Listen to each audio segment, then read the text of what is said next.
Assalamu alaikum wa rahmatullahi wa barakatuh to some of you, and peace out to the rest of you. The share button, because the message is more important than the messenger.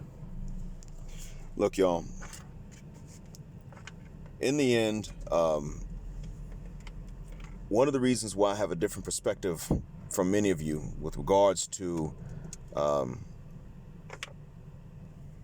how to address the dysfunction of the black community is because I had the luxury and the good fortune to grow up Huxtable, not Cosby. To grow up Cosby is altogether different. I understand that's a level I've not even been allowed to see. I mean, that's an elite level.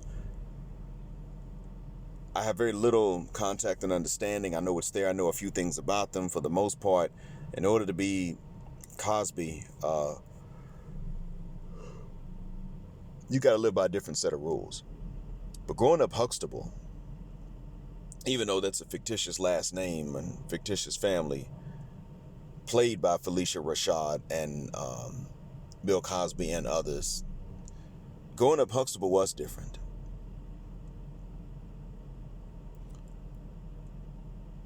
You see, growing up Huxtable usually meant that you had somebody in the family that wasn't growing up Huxtable. Life was not easy for them. But not only that, they had small minds, and there's no nice way to say it. I remember once when I was at my friend, my friend's house, and he looks like, he's the one I told y'all about that looks like Garfield Bright from that group Shy. His cousins were listening to some gangster rap, and I didn't like it. I was sick of just, at that point, as proud as I was to be black. At that age, I was more proud than some of your most pro-black adults. I was sick and tired of jigabosity and spear chuckerism. Just sick of it. Monkey fit. So these were some guys gangster rapping, and his cousins looked and said, "Hey, you like this?" And I said, "No." And they grinned, and one of them said, Hey, Garfield, he's scared. Scared? Man, I didn't like it. The hell was I scared of? See, it was always these nigga assumptions. Now, I'm not going to front. Growing up Huxtable, we had some of that. Some of that rough, I gotta be tough exterior ninja dysfunction was even in the Huxtables, but it was not nearly as bad as what you guys have to deal with when you came up in the hood. I feel bad for you, male or female, anybody coming up in the hood. I really do, because the dysfunctions in the hood were always in your face. Everybody wasn't dysfunctional, but the ones who were, boy, they just ruined every day for everybody else. Always in your face. It never stopped. I know. I myself tend to look and say, goodness, man, it's like that. Is it ever going to end? No. Going to the middle school I went to, we had some hood classmates, but it was a magnet school, so they were the smarter ones in the hood. And looking back, I realized they weren't considered that rough or that tough or that scary in their own neighborhoods. But, you know, when they came to school, they got to flex a little bit, bounce around the school. And I realized going to a regular high school, regular public school, how bad it got.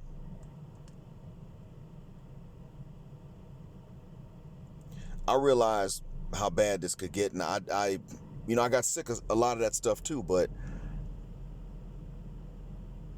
on one hand, it taught me a lot of nuance, because you realize that somebody could be innocent one day and guilty the next. It depended on which situation. So it taught me a lot of nuance, but unfortunately, it's not something you can type in 200 characters into somebody's chat. No one can, and this leads to a lot of arguments.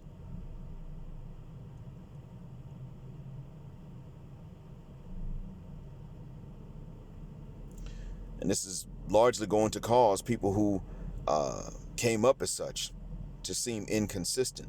So I realize a lot of the class struggle is because you got somebody that grew up Huxtable, had some education, learned some sense. Parents made sure of that at the very least.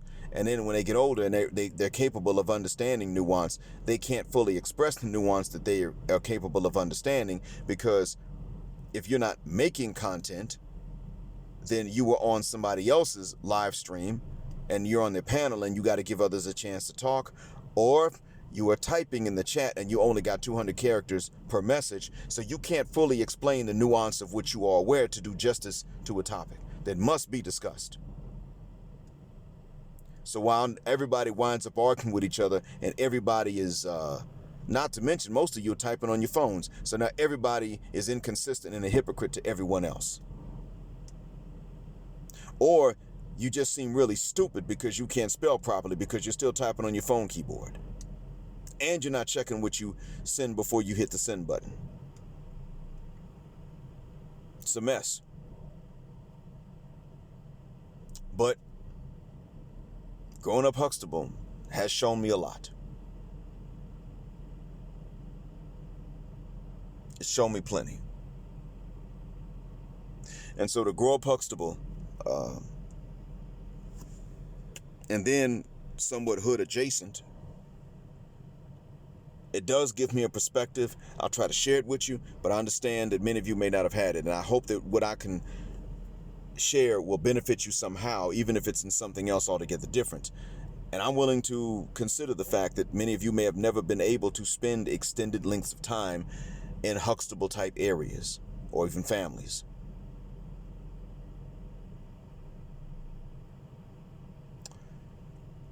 But it does change a lot. And I will say this too. The Huxtable days are gone. I'm not saying there's no black middle class, but it is not like what it used to be. Even if the numbers have grown, the quality's down, because many of us still believe in that lost value system to a certain extent. Shout out to Kendra D and whoever gave her the idea of that name, lost value system, if she got it from someone else. Many of us still believed it.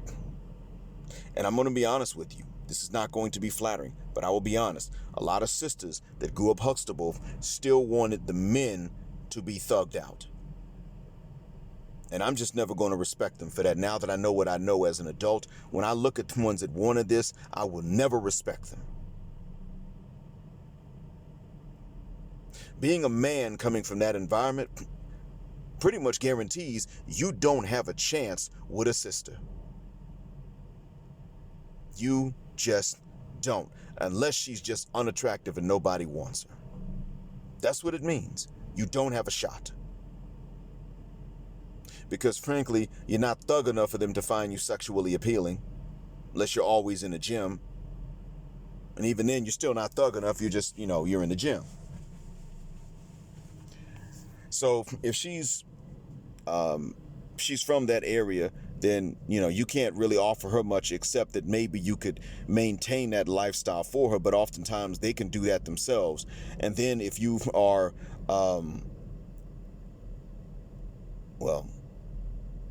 if you're not talking about one of those ladies, then you're talking about a lady that does not come from that Huxtable or Cosby class. She comes from the hood, and you're just a come up and a lick to her.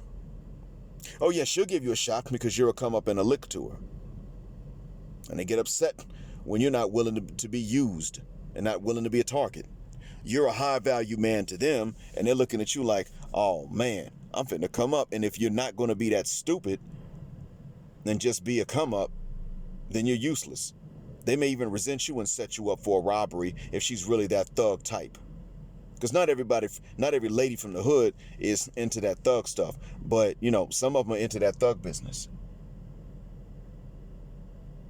Some of these ladies, a few of them, when they resent you because you ain't a come up for them, they say, well, since I got to keep on robbing people like I was doing before, I'm going to set this ninja up for one of them robberies. How dare he not take care of me and my kids? And after a while, you just get sick and tired of it.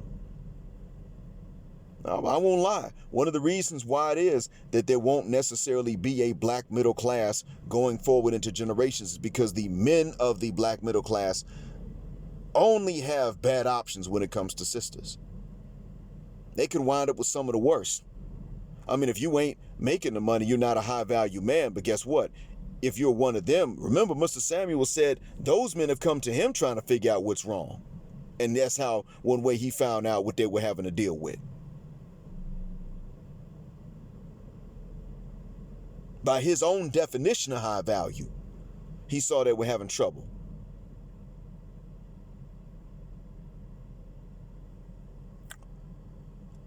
That's why he's as harsh on these ladies as he is now. And a lot of y'all got the furthermucking nerve to say, he don't like black women. He wrong, man. Fuck the shuck up. Listen to what he said. Why is he losing patience as time goes on? I've seen that. He's actually giving less of a fair chance to every successive lady that calls in. What's the reason? Because he's heard it before. See, I've noticed that he actually is becoming a worse listener, but it's because, I mean, you see that I say that because he's cutting more and more of them off earlier and earlier on in the conversations. But what's the reason? Because when he was a better listener in the past, he heard the same thing again and again and again and again and again. So now if he asks a question and you go, he's like, ain't no, what's the answer? And when they do answer, they give an answer to another question. Hell, he was asking one lady that's a massage therapist, what you gonna do about work? He gave a hypothetical scenario. She kept ignoring the hypothetical to say, I'm gonna work. He said, didn't I just say you can't work in a hypothetical scenario? I'm gonna work.